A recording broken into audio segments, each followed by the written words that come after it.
SASDOவின் பிரதான செய்திகள். முதலில் தலைப்புச் செய்திகள்.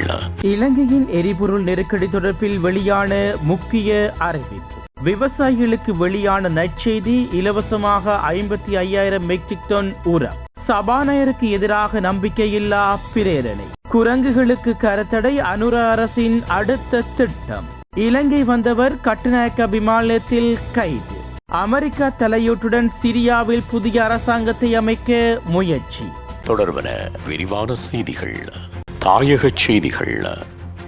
இலங்கையில் எரிபொருள் நெருக்கடி ஏற்படுவதற்கு எவ்வித வாய்ப்புகளும் இல்லை என கனியவள கூட்டு தாபனத்தின் தலைவர் DJ ராஜகருணா தெரிவித்துள்ளார். அரசாங்க தகவல் திணைக்களத்தில் இடம்பெற்ற ஊடக சந்திப்பில் அவர் இதனை தெரிவித்துள்ளார். யுனைடெட் பெட்ரோலியம் நிறுவனத்தினால் இறக்குமதி செய்யப்பட்ட 30,000 மெட்ரிக் டன் எரிபொருளுடன் இலங்கையை வந்தடைந்த கப்பல் மீள அனுப்பப்பட்டமை தொடர்பில் எழுப்பப்பட்ட கேள்விக்கு பதிலளிக்கும் போது அவர் இதனை தெரிவித்துள்ளார். இதன்போது மேலும் அவர் தெரிவித்துள்ளதாவது, கப்பல் மீள அனுப்பப்படவில்லை, மீளச் சென்றுள்ளது. குறித்த கப்பலில் 15 மெட்ரிக் டன் பெட்ரோலும் 15 மெட்ரிக் டன் டீசலும் இருந்துள்ளது. உண்மையில் இந்த கப்பல் கனியவள கூட்டு தாபனத்துக்கு எரிபொருள் விநியோகிப்பதற்கு நாட்டுக்குள் பிரவேசிக்கவில்லை. இந்த கப்பல் திருப்பிச் சென்றதன் காரணம் இலங்கைக்கு எந்த ஒரு பாதிப்பும் ஏற்பட போவதில்லை. நாட்டில் தேவைக்கு ஏற்ப எரிபொருள் தொகை காணப்படுகிறது. ஆகவே நெருக்கடியின்றி எரிபொருளை விநியோகிக்க முடியும் என கனியவள கூட்டு தாபனத்தின் தலைவர் DJ ராஜகருணா தெரிவித்துள்ளார்.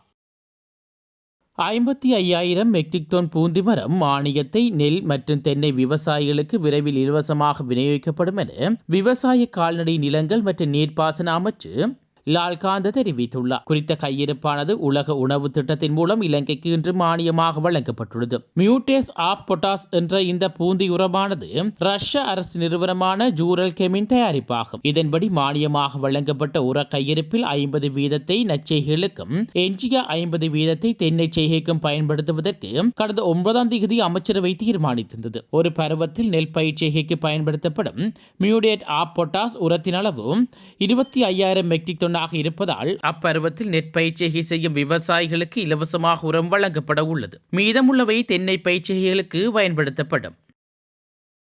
சபாநாயகர் அசோக் ரன்வலவுக்கு எதிராக நம்பிக்கையில்லா பிரேரணையை கொண்டுவர தீர்மானித்துள்ளதாக பொதுஜன பெரமுன தெரிவித்துள்ளது. ஊடகவியலாளர் சந்திப்பில் கலந்து கொண்டு கருத்து தெரிவித்த கட்சியின் பொதுச் செயலாளர் சாகர காரியவசம் இதனை தெரிவித்துள்ளார். சபாநாயகர் ஆரம்பத்தில் கலாநிதி பட்டம் மற்றும் பல்வேறு பட்டங்களை பெற்றுள்ளதாக காட்டி மக்களை ஏமாற்றியுள்ளார் என்று அவர் தெரிவித்துள்ளார். அதன்படி சபாநாயகருக்கு எதிராக நம்பிக்கையில்லா பிரேரணையை தனது நாடாளுமன்ற குழுவினூடாக சமர்ப்பிக்க தீர்மானித்துள்ளதாகவும் இதற்கு முழு எதிர்க்கட்சியினரும் அரசாங்கத்தின் மனசாட்சி உள்ள உறுப்பினர்களும் பங்களிப்பார்கள் என எதிர்பார்க்கப்படுவதாகவும் அவர் தெரிவித்துள்ளார்.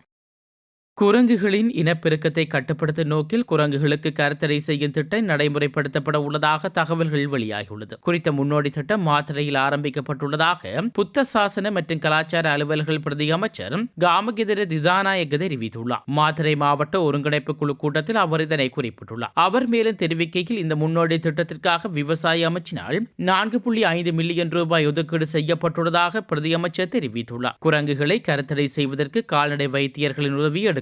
மேலும் இந்த முன்னோடி திட்டம் எதிர்காலத்தில் நாடு முழுவதும் நடைமுறைப்படுத்தப்படும் எனவும் பிரதியமைச்சர் கமகிதர திசாநாயக்க தெரிவித்துள்ளார். கட்டுநாயக்க விமான நிலையத்தில் சட்டவிரோதமான முறையில் இலங்கைக்கு கொண்டுவரப்பட்ட 40,50,000 ரூபாய் பெறுமதியான வெளிநாட்டு உற்பத்தி சிகரெட்டுகளுடன் சந்தேக நபர் கைது செய்யப்பட்டுள்ளார். குறித்த கைது நடவடிக்கையானது காவல்துறை போதைப்பொருள் ஒழிப்பு பிரிவு அதிகாரிகளால் முன்னெடுக்கப்பட்டுள்ளது. கம்பளை பிரதேசத்தைச் சேர்ந்த 57 வயதான இவர் துபாயில் உள்ள கட்டிடம் ஒன்றில் காவலாளியாக பணிபுரிந்து வந்துள்ளதாக காவல்துறையினர் தெரிவித்துள்ளனர். கட்டுநாயக்க விமான நிலைய காவல்துறை போதைப்பொருள் ஒழிப்பு பிரிவின் அதிகாரிகளுக்கு கிடைத்த தகவலின் அடிப்படையில் விமான நிலையத்தை விட்டு வெளியேறும் போதே அவர் கைது செய்யப்பட்டுள்ளார். உலகச் செய்திகள். சிரிய ஜனாதிபதி பஷல் அல் அசாம் பதவி நீக்கம் செய்யப்பட்டதை தொடர்ந்து மத்திய கிழக்குக்கான முக்கிய சுற்றுப்பயணத்தை அமெரிக்க வெளியுறவுத்துறை அமைச்சர் ஆண்டனி பிளிங்கன் மேற்கொண்டுள்ளார். சிறுபான்மையினரை பாதிக்கும் சிரியாவின் அடுத்த அரசாங்கத்தை அமைப்பதற்கான உள்ளக செயல்முறை தொடர்பில் விடுவிக்கப்பட்ட அழைப்பை தொடர்ந்து அவர் இந்த விஜயத்தை ஜோஸ்தானுக்கு மேற்கொண்டுள்ளார். இதில் துருக்கிய மன்னரை விசேடமாக சந்தித்து கலந்துரையாடியுள்ளார். முன்னதாக அல் கொய்தாவுடன் இணைந்த ஒரு குழுவான ஹயாத் தர்ஷித் அல் ஷாம் தலைமையிலான எதிர்ப்பு படையின் தாக்குதலை ஆரம்பித்த சில நாட்களுக்கு பிறகு தொடங்கப்பட்ட அல் அஷாத் குடும்பத்தின் 5 தசாப்த கால ஆட்சி முடிவுக்கு கொண்டு வந்தது. இது சிரிய மக்கள் புதிய ஆட்சிக்கு வழிவகுத்துள்ளார்கள். இந்நிலையில் சிரியாவில் அமெரிக்கா குடிமக்களை நாட்டிலிருந்து வெளியேற்றி தனது நாட்டுக்கு அழைத்து வர அமெரிக்கா முயற்சி செய்து வருகிறது. இதன் காரணமாக அங்கு அவர் சிரியாவில் உள்ள நிலைமை குறித்து விவாதிக்க கூட்டங்கள் நடத்தியுள்ளமை குறிப்பிடத்தக்கது. மீண்டும் தலைப்புச் செய்திகள். இலங்கையின் எரிபொருள் நெருக்கடி தொடர்பில் வெளியான முக்கிய அறிவிப்பு. விவசாயிகளுக்கு வெளியான நற்செய்தி, இலவசமாக 55,000 மெட்ரிக் டன் உரம். சபாநாயகருக்கு எதிராக நம்பிக்கையில்லா பிரேரணை. குரங்குகளுக்கு கரத்தடை, அனுர அரசின் அடுத்த திட்டம். இலங்கை வந்தவர் கட்டுநாயக்க விமானத்தில் கைது. அமெரிக்கா தலையீட்டுடன் சிரியாவில் புதிய அரசாங்கத்தை அமைக்க முயற்சி.